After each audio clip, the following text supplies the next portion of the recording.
Hello guys, मेरा नाम अनिल कुमार शर्मा है। मैं as a associate data manager एक सीआरओ में काम करता हूं।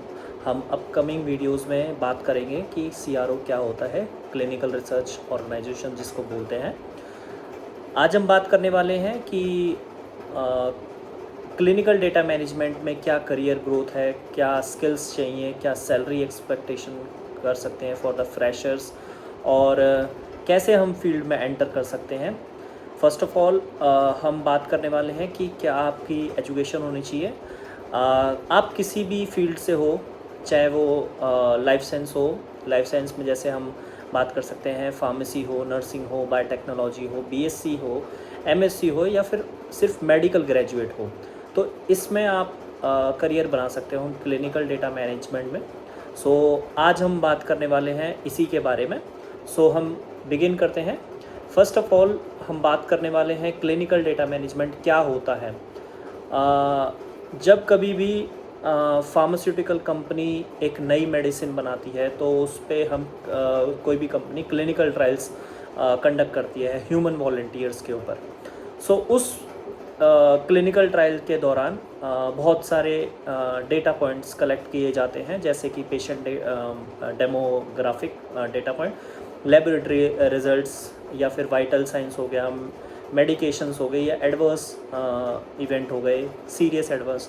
तो ये सारे डेटा पॉइंट्स लेने के बाद जो कंपनीज़ होती है, जो क्लिनिकल डेटा मैनेजमेंट डिपार्टमेंट करता है, इन डेटा पॉइंट्स को कलेक्ट करने के बाद वो एक्यूरेट हैं या नहीं हैं, या रेगुलेटरी कंप्लाइंट हैं या नहीं हैं, वो चेक करते हैं। इसी को क्लिनिकल डेटा मैनेजमेंट कहा जाता है। सो नेक्स्ट हम बात करने वाले हैं कि CDM, जिसको हम क्लिनिकल डेटा मैनेजमेंट बोलते हैं, वो इम्पॉर्टेंट क्यों है। मतलब why should we do a clinical data management. Imagine करो कि कोई ट्रायल हो रहा है और वो ट्रायल 5000 पेशेंट या और 200 हॉस्पिटल्स के ऊपर और 30 कंट्रीज़ में हो रहा है। सो ये क्लिनिकल ट्रायल्स अगर ये 5000 पेशेंट्स 200 हॉस्पिटल्स में कंडक्ट करा गया है और 30 कंट्रीज़ में अगर कंडक्ट करा गया है, तो अगर बाई चांस इस क्लिनिकल ट्रायल में अगर कोई भी एरर फाउंड हुआ, कोई भी डेटा पॉइंट्स में एरर फाउंड हुआ बिकॉज ऑफ एनी कंडीशंस, सो ये फेल हो सकता है रेगुलेटरी रिव्यू के लिए, या फिर पुअर क्वालिटी डेटा हो सकता है। सो इसमें क्या है, कॉस्ट ज़्यादा लगेगी कंपनी की, तो इसीलिए हम इम्पॉर्टेंट पड़ जाता है कि क्लिनिकल डेटा मैनेजमेंट इसका अच्छा हो, इन डेटा पॉइंट्स का अच्छे से क्लिनिकल डेटा मैनेजमेंट हो।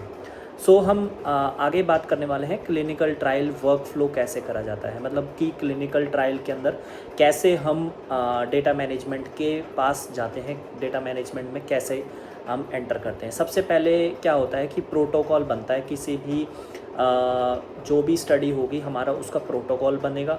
उसके बाद साइट सिलेक्शन होगी, साइट सिलेक्शन जहाँ पे पेशेंट रिक्रूट होगा कि आप इस डिज़ीज़ के लिए हमें पेशेंट रिक्रूट करना पड़ेगा। उधर जो भी रिस्पॉन्सिबल अथॉरिटी होगी उस पेशेंट रिक्रूट करेगी। उसके बाद सैंपल कलेक्ट करने के बाद सैंपल कलेक्ट करा जाएगा। सैंपल कलेक्ट करने के बाद उसका डेटा कलेक्ट होगा। डेटा कलेक्ट करने के बाद उसके बाद क्लिनिकल डेटा मैनेजमेंट आता है। क्लिनिकल डेटा मैनेजमेंट में क्लिनिकल डेटा का क्लीनिंग होगी। उसका बाद फिर डेटाबेस लॉक होगा, फिर स्टैटिस्टिकल एनालिसिस होगी, फिर CSR होगा, देन ड्रग अप्रूवल के लिए जाता है।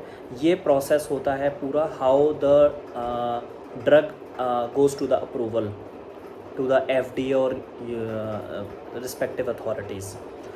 सो आगे हम बात करेंगे कि रिस्पॉन्सिबिलिटी क्या होती है किसी भी क्लिनिकल डेटा मैनेजर की। जो क्लिनिकल डेटा मैनेजमेंट में एक रिस्पॉन्सिबल पोजीशन है।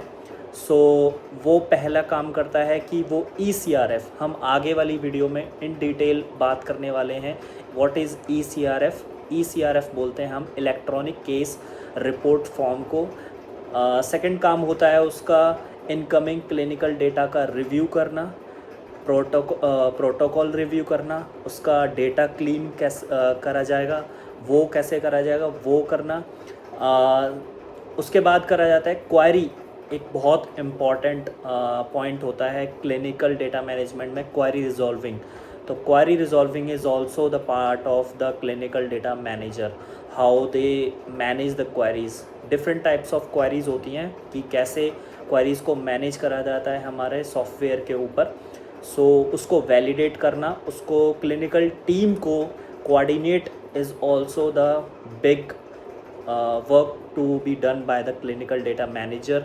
एंड यूएटी एक जो क्लिनिकल डेटा मैनेजर्स काम करते हैं वो यूएटी जिसको बोलते हैं यूज़र एक्सेप्टेंस टेस्टिंग।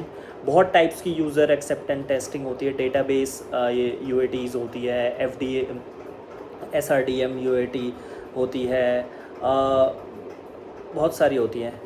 आगे डिस्कस करेंगे हम कितने टाइप्स की होती हैं, कैसे करते हैं वो भी हम डिस्कस करेंगे with example, with live examples in the Excel. So be attached to my channel.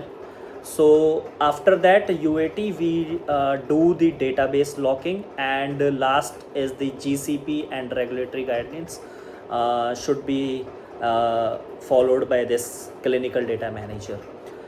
So आगे बात करेंगे कि who can join the this field data management.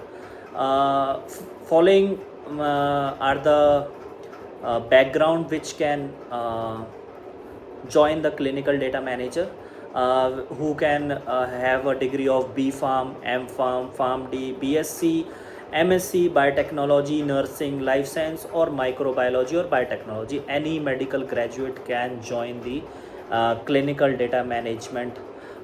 Skills क्या रिक्वायर होती हैं इसमें, टेक्निकल स्किल्स जो होती हैं, सबसे पहले क्लिनिकल ट्रायल्स के बारे में इनको पता होना चाहिए, जीसीपी के बारे में इनको पता होना चाहिए, गुड क्लिनिकल प्रैक्टिस जिसको बोलते हैं, सीडीएम के बारे में बेसिक नॉलेज होनी चाहिए, क्लिनिकल डेटा मैनेजमेंट के बारे में, सीआरएफ क्या होता है वो पता होना चाहिए, ईसीआरएफ इलेक्ट्रॉनिक केस रिपोर्ट फॉर्म क्या होता है वो फर्दर हम बात करेंगे कि कितने टाइप्स के सॉफ्टवेयर्स या कम CROs यूज़ करते हैं वो भी हम बात करते हैं, EDC जिसको बोलते हैं इलेक्ट्रॉनिक डेटा कैप्चर, जिसमें पेशेंट्स का डेटा कैप्चर किया जाता है from the site and then come to the clinical data management, and there the clinical data management team works on the EDC। Then medical team का एक medical coding team का एक बहुत important मेड्रा use किया जाता है, WHO ड्रग्स के बारे में पता होना चाहिए, Excel basic knowledge of Excel होनी चाहिए, optional if you have a good basic of SQL, so it is good, rather it is optional. Then SAS is also optional, it is basically important for the statistical programmers, so you can leave for the clinical data management. Soft skill is communication, you need attention to details, it should be analytical thinking, you have must have analytical thinking, so in the interview they must ask some analytical thinking questions and problem solving questions. That is basic, you all should know that. So next part is very important, the salary part, how the salary will be paid to you as a fresher or the experienced person.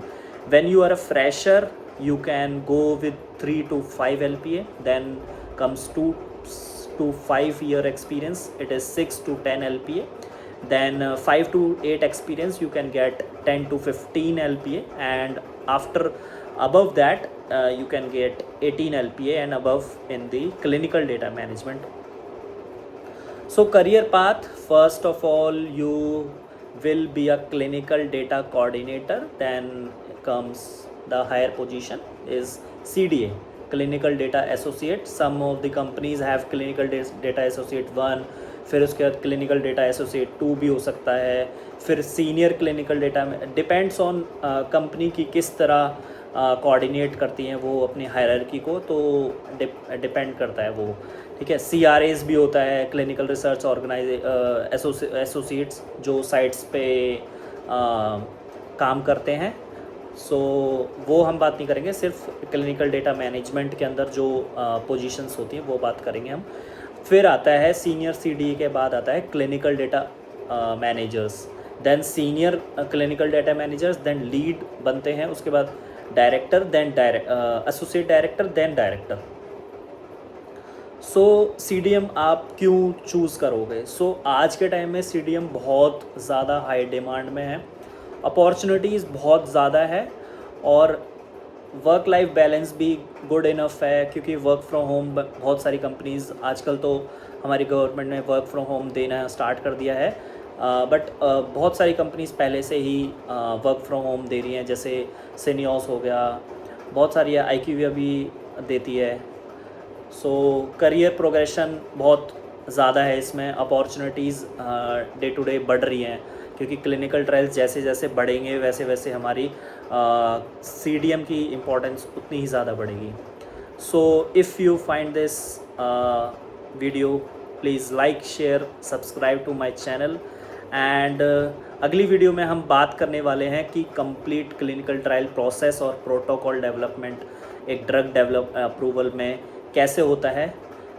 Thank you for watching this video and see you in the next video. Thank you.